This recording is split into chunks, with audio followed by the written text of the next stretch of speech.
ಜೈ ಶ್ರೀರಾಮ್. ಎಲ್ಲರಿಗೂ ನಮಸ್ಕಾರ. ಸಣ್ಣ ಕಥೆ, ಒಳ್ಳೆಯ ಸಂದೇಶ. ಸತ್ಯಮೇವ ಜಯತೆ, ಸತ್ಯಂ ವದ, ಧರ್ಮಂಚರ.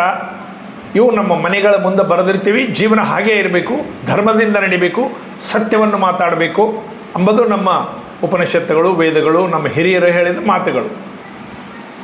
ಸತ್ಯಕಾಮ್ ಜಾಬಾಲ್ ಅಂಥೇಳಿ ಒಬ್ಬ ವೇಶ್ಯ ಪುತ್ರ ದೊಡ್ಡ ಋಷಿಯಾಗಿ ಹೋಗಿದ್ದ ಕಥೆ. ಇದು ಹಿಂದಕ್ಕೊಮ್ಮೆ ಹೇಳಿರಬೇಕು, ಮತ್ತು ಜ್ಞಾಪಕ ಬಂತಂತ ಹೇಳ್ತಾ ಇದ್ದೀನಿ. ಗೌತಮ ಋಷಿಗಳು ಗಂಗಾ ಸ್ನಾನ ಮಾಡಿ ಮೇಲೆ ಬರ್ತಾ ಇದ್ದಾಗ ಒಬ್ಬ ಹುಡುಗ ಬಂದು ಕಾಲಿಗೆ ನಮಸ್ಕಾರ ಮಾಡ್ತಾನೆ. ನಮಸ್ಕಾರ ಮಾಡಿ, ಗುರುಗಳೇ ನನಗೆ ವೇದ ಕಲಿಸ್ತೀರಾ, ನನಗೂ ವೇದ ಕಲಿಬೇಕಂತ ಇಷ್ಟ ಇದೆ. ಅವ್ರು ಹೇಳ್ತಾರೆ, ಗುರುಗಳು ಗೌತಮರು, ಸರಿ ಮಗು, ನಿಮ್ಮ ತಂದೆಯ ಹೆಸರು ಗೋತ್ರ ಎರಡನ್ನು ತಿಳ್ಕೊಂಡು ಬಾ, ನಿನಗೂ ವೇದ ಕಲಿಸ್ತೀನಿ, ಏನೂ ಪರವಾಗಿಲ್ಲ. ಸರಿ ಅಂತಾನೆ. ಆಯಿತು ಗುರುಗಳೇ, ನಾಳೆಗೆ ಬರ್ತೀನಿ ನಿಮ್ಮ ಆಶ್ರಮಕ್ಕೆ, ನಮ್ಮ ತಂದೆ ಹೆಸರು ನಮ್ಮ ಗೋತ್ರ ಎರಡನ್ನು ತಿಳ್ಕೊಂಡು ಬರ್ತೀನಿ. ಹೋಗ್ತಾನ. ತಾಯಿ ಹೆಸರು ಜಾಬಾಲ, ಆಕೆ ಒಬ್ಬ ದಾಸಿ. ತಾಯಿಗೆ ಹೋಗಿ ಕೇಳ್ತಾನೆ, ಅಮ್ಮ ನಾನು ಗೌತಮ ಋಷಿಗಳ ಆಶ್ರಮಕ್ಕೆ ಹೋಗಿದ್ದೆ, ಅವರು ಗಂಗಾ ಸ್ನಾನ ಮಾಡಿ ಬರ್ತಾ ಇದ್ದರು, ನಮಸ್ಕಾರ ಮಾಡಿ ನಾನು ಕೇಳಿದೆ, ನನಗೆ ವೇದ ಕಲಿಬೇಕಂತ ಭಾಳ ಅಪೇಕ್ಷೆ ಇದೆ, ಕಾರಣ ಕೇಳಿದೆ, ಅವ್ರು ಹೇಳಿದರು ಕಲಿಸ್ತೀನಿ, ನಿಮ್ಮ ತಂದೆಯ ಹೆಸರು ಮತ್ತು ಗೋತ್ರ ಕೇಳ್ಕೊಂಡು ಬಾ ಅಂದಿದ್ದಾರೆ. ಎರಡು ಯಾವ ಹೇಳಮ್ಮ ನನಗೆ ಅಂದ್ರೆ ಆ ತಾಯಿ ಮಹಾತಾಯಿ ನೋಡ್ರಿ. ಆಕೆ ಹೇಳ್ತಾಳ, ಮಗು ನಿಮ್ಮ ತಂದೆ ಯಾರೂ ಇಲ್ಲ, ನಾನು ಮದುವೆನೇ ಆಗಿಲ್ಲ, ಎರಡನೇದ್ದು ನಾನು ದಾಸಿ, ಅನೇಕರ ಮನೆಯಲ್ಲಿ ಕೆಲಸಗಳನ್ನು ಮಾಡ್ತಾ ಇದ್ದೆ, ನೀನು ಯಾರಿಂದ ಹುಟ್ಟಿದ್ದೀಯೋ ಅದು ಕೂಡ ನನಗೆ ಗೊತ್ತಿಲ್ಲ, ಅದಕ್ಕೆ ನಮಗೆ ಗೋತ್ರ ಇರೋದಿಲ್ಲ ಮಗು, ನೀನು ಯಾರಿಗೆ ಹುಟ್ಟಿದ್ಯೋ ನನಗೆ ಗೊತ್ತಿಲ್ಲ ಅಂಥೇಳಿ ತಾಯಿ ಹೇಳಿಬಿಡ್ತಾವೆ. ಸತ್ಯವನ್ನು ಮಾತಾಡ್ತಾವೆ. ಸರಿ ಅಮ್ಮ ಅಂತ ಹೋಗ್ತಾನ. ಮರುದಿವಸ ಗುರುಗಳ ಹತ್ರ ಹೋಗಿ, ಗುರುಗಳೇ ನಾನು ಕೇಳಿದೆ ನಮ್ಮಮ್ಮಂದು ಮದುವೆನೇ ಆಗಿಲ್ಲಂತ, ನಮ್ಮಮ್ಮ ದಾಸಿ ಅಂತ, ಆಕೆ ಹೆಸರು ಜಾಬಾಲ, ನಮಗೆ ಗೋತ್ರ ಏನೂ ಇರೋದಿಲ್ಲಂತ, ನಾನು ಯಾರಿಂದ ಹುಟ್ಟಿನೋ ನಮ್ಮಮ್ಮಗೆ ಗೊತ್ತಿಲ್ಲಂತ. ಗುರುಗಳು ಕಣ್ಣಲ್ಲಿ ನೀರು ಬಂದುಬಿಡ್ತದೆ. ಗೌತಮರು ಆ ಮಗುವನ್ನು ತಬ್ಕೋತಾರೆ. ಮಗು ನಿನಗೆ ನಾಳೆಯಿಂದ ವೇದ ಕಲಿಸ್ತೀನಿ, ಉಪನಯನ ಮಾಡ್ತೀನಿ, ನಾಳೆಗೆ ನಿನಗೆ ವೇದ ಕಲಿಸ್ತೀನಿ ಅಂತ ಹೇಳ್ತಾರೆ. ಮರುದಿವಸ ಉಪನಯನ ಮಾಡಿ ವೇದ ಕಲಿಸ್ಲಿಕ್ಕೆ ಪ್ರಾರಂಭ ಮಾಡ್ತಾರೆ. ಬೇರೆ ಎಲ್ಲ ಋಷಿಗಳಿಗೆ ಕೋಪ ಬಂದುಬಿಡ್ತದೆ. ಗೌತಮರಿಗೆ ಏನೂ ಅನ್ನಂಗಿಲ್ಲ, ಮನಸ್ಸಿನಲ್ಲಿ ಬಾಧೆ.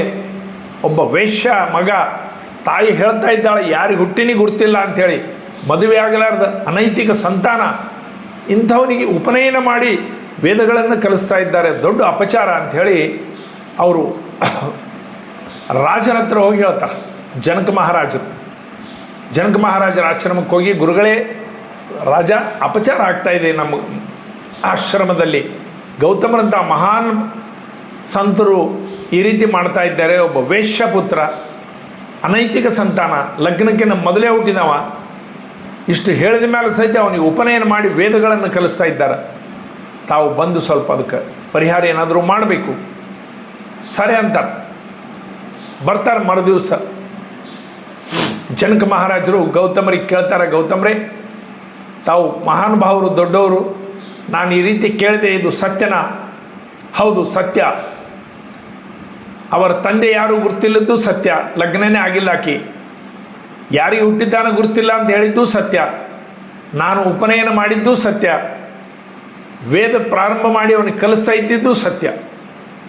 ಯಾಕೆ ಈಗ ತಾವು ನಿರ್ಣಯ ತಗೊಂಡ್ರಿ? ಅವ್ರು ಹೇಳ್ತಾರ, ಆ ಮಹಾತಾಯಿ ಸುಳ್ಳು ಹೇಳಬಹುದಾಗಿತ್ತು, ಫಲಾನ ಗೋತ್ರ, ಇವ್ರ ತಂದೆ ಹೀಗಿದ್ದರು, ಯಾವುದೋ ಅಡವಿಯಲ್ಲಿ ಪ್ರಾಣಿ ತಿಂತು ಅಥವಾ ಎಲ್ಲಿಯೋ ನದಿಯಲ್ಲಿ ಪ್ರಾಣ ಹೋಯಿತು, ಹೀಗಾಯಿತು ಅಂಥೇಳಿ ಆ ತಾಯಿ ಸುಳ್ಳು ಹೇಳಬಹುದಾಗಿತ್ತು. ಆ ತಾಯಿ ಸುಳ್ಳು ಹೇಳಿಲ್ಲ, ಸತ್ಯವನ್ನು ಹೇಳಿದ್ದಾಳೆ. ಈ ಸತ್ಯ ಹೇಳ್ತಕ್ಕಂಥ ಧೈರ್ಯ ಸಾಮಾನ್ಯ ಜನರಿಗೆ ಯಾರಿಗೂ ಬರೋದಿಲ್ಲ. ಮಹಾನ್ ತಾಯಿ, ಮಹಾನ್ ಶಕ್ತಿ ಯಾಕೆ ಹತ್ರ ಇದೆ? ಕಾರಣ ಸತ್ಯವನ್ನು ಮಾತಾಡಿದ್ದಾಳೆ. ಅದಕ್ಕೋಸ್ಕರ ಈ ಹುಡುಗಗೆ ಸತ್ಯಕಾಮ್ ಜಾಬಾಲ್ ಅಂತ ಹೆಸರಿಟ್ಟಿದ್ದೀನಿ ಅಂಥೇಳಿ ಸತ್ಯಕಾಮ್ ಜಾಬಾಲ್ ಅಂತ ಹೆಸರಿಟ್ಟು ಅವನಿಗೆ ವೇದಗಳನ್ನು ಕಲಿಸ್ತಾರೆ. ಆ ದೊಡ್ಡ ಋಷಿಯಾಗಿ ಹೋಗ್ತಾನೆ ಒಂದು ಟೈಮ್ದಲ್ಲಿ. ನೋಡ್ರಿ, ನಮ್ಮ ಪರಂಪರೆ ಹೇಗಿದೆ ಅಂತಂದ್ರೆ, ನಾವು ವ್ಯಾವಹಾರಿಕವಾಗಿದ್ದನ್ನು ಮಾತ್ರ ತಗೊಳ್ಳಾರ್ದಂಗೆ ಅದರ ಹಿಂದಿರ್ತಕ್ಕಂಥ ಉದ್ದೇಶ ಸತ್ಯ ಮಾತಾಡೋದು, ಇದ್ದಿದ್ದು ಸತ್ಯವನ್ನು ಧೈರ್ಯವಾಗಿ, ಪ್ರಾಮಾಣಿಕವಾಗಿ, ನೈತಿಕವಾಗಿ ಹೇಳ್ತಕ್ಕಂಥ ಮನೋಬಲ ಯಾರಲ್ಲಿ ಇರ್ತದೋ ಅವರೇ ಮಹಾನ್ ವ್ಯಕ್ತಿಗಳು ಅಂಥೇಳಿ ಆ ತಾಯಿ ಜಾಬಾಲಯ ಆಕೆ ಮಹಾತಾಯಿ. ಯಾಕಂದರೆ ಯಾವ ಹೆಣ್ಮಕ್ಳು ತಮ್ಮ ಪೂರ್ವ ವೃತ್ತಾಂತವನ್ನು ಸರಿಯಾಗಿ ಸತ್ಯವಾಗಿ ಹೇಳೋದಿಲ್ಲ.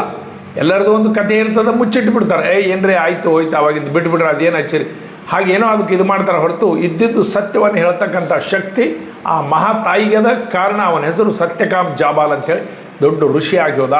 ಅಂದ್ರೆ ನಮ್ಮ ಹಿರಿಯರು ಸತ್ಯಕ್ಕೆ ಅಷ್ಟು ಮಹತ್ವ ಕೊಟ್ಟಿದ್ದಾರೆ, ಪ್ರಾಮಾಣಿಕತೆಗೆ ಅಷ್ಟು ಮಹತ್ವ ಕೊಟ್ಟಿದ್ದಾರೆ, ನೈತಿಕತೆಗೆ ಅಷ್ಟು ಮಹತ್ವ ಕೊಟ್ಟಿದ್ದಾರೆ.